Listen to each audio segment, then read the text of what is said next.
Mike with Motorrad Audio, and this video is going to cover installation of our Apple CarPlay Android Auto device as well as the Garmin navigation for the K1600s with the TFT screen. So it does cover all models of K1600s.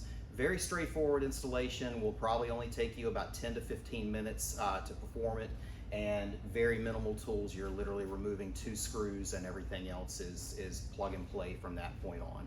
So if you happen to be looking at any future models that we've done on our website, this video is still going to apply to pretty much anything going in this location on that bike. So let's go ahead and get into the installation.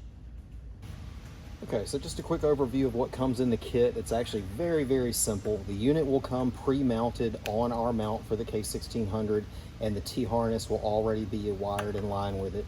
It is using Garmin's standard mount, so you push the button down and you have a quick release for taking the screen off and for snapping it back on. So as you're watching the video for installation, there's going to be a lot of things that pertain to the CarPlay unit and not the Garmin.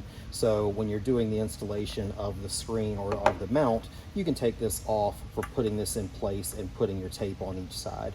And then as you'll see in the video, it's pre-taped and ready to go. So once you're doing the permanent install, you'll peel that off and stick it right on. You'll also have all of the normal items that come with the Garmin XT2. So should you ever move this to a different bike, you will have all of the accessories that normally come with this if you want to use it on something else. And that's it. We'll get into the installation real quick. All right, so first things first, you'll want to turn the ignition on and go ahead and bring your windscreen up to give yourself some working room. You'll go ahead and pop this up and remove the 2 screws that are right here on the top of the screen.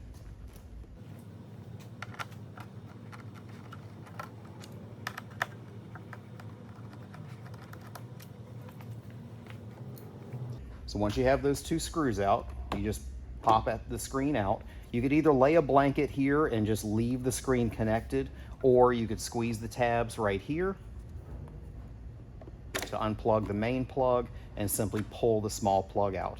Do take care when you put the small plug back in. It is keyed and is only made to go in one way. So if you put the screen back on and you find some of your features are not available, most likely you plugged this one in wrong and you need to take it back off and plug it in properly. Thankfully, it does not damage anything if you plug it in wrong, so it's not a big deal other than some items will not be accessible on the screen. So go ahead and get our screen out of the way. And the installation is going to be very simple. With our T-harness that's included, it's going to plug right in line with this plug right here. This plug is supplying 12 volts up to the cell phone charging port in here. The 5-volt adapter for the cell phone is built inside of this, so you're actually plugging it in before that 5-volt supply is switched over. So simply unplug that plug, and then you're going to be taking our T-harness and plugging that in line with it. So let me grab that really quick. So you'll take our T-harness, plug that into the factory plug, and replug the other end back into the one that's left in the bike.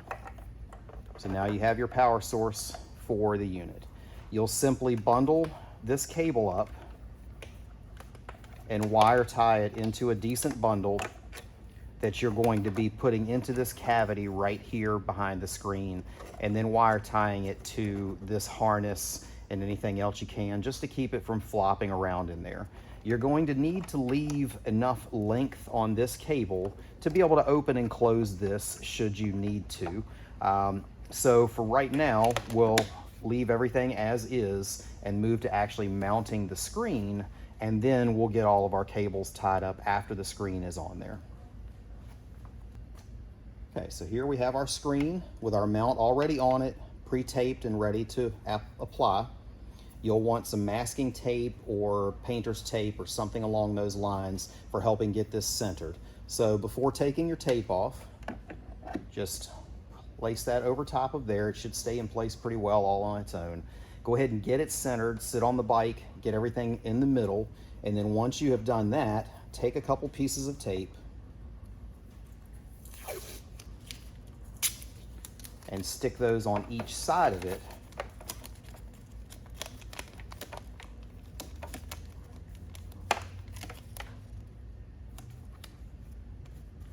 to get your center point.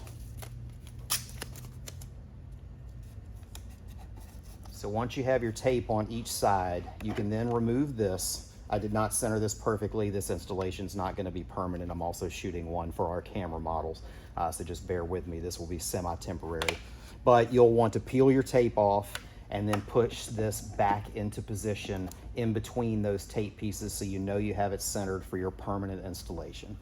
So once you have that on there permanently, you can finish the rest of the installation, which is going to be your cable running down. You'll need enough slack to where this can open and close. So you'll want to make sure that you bring this all the way up and then bring your cable down where you're going to be coming in between the screen and this. So you'll have this excess, which will just tuck behind your screen once it's installed, and make sure you've got enough clearance there for that. So you'll bring this down, screw the connectors together to power it up, and then bundle these wires together with a wire tie and tuck them right down into this hole. And that's basically it. Pop your screen back on and you're ready to go. We'll splice in a different video with this that shows how to use the unit and some different keys about it, but the installation really is that simple. Just stick it on there, pop the same thing in. When it comes to the Garmin is going to be identical. It's going to be on a mount that is basically exactly the same with the Garmin mount. It will have the same exact T-harness. The only thing is it will be missing this box because the conversion of power is being done inside of the Garmin. So there'll be a little bit less cable to contend with, but the installation is going to be exactly the same, with leaving some slack in there so you can still open this up. You can still put your phone in there and charge if you'd like to, and it all works like it's made to. So if you have any questions, certainly just let us know. I'll go ahead and splice in a video showing the Apple CarPlay Android Auto in action. It will only be the Apple portion. I do not have an Android to be able to demo that portion, so I apologize for that.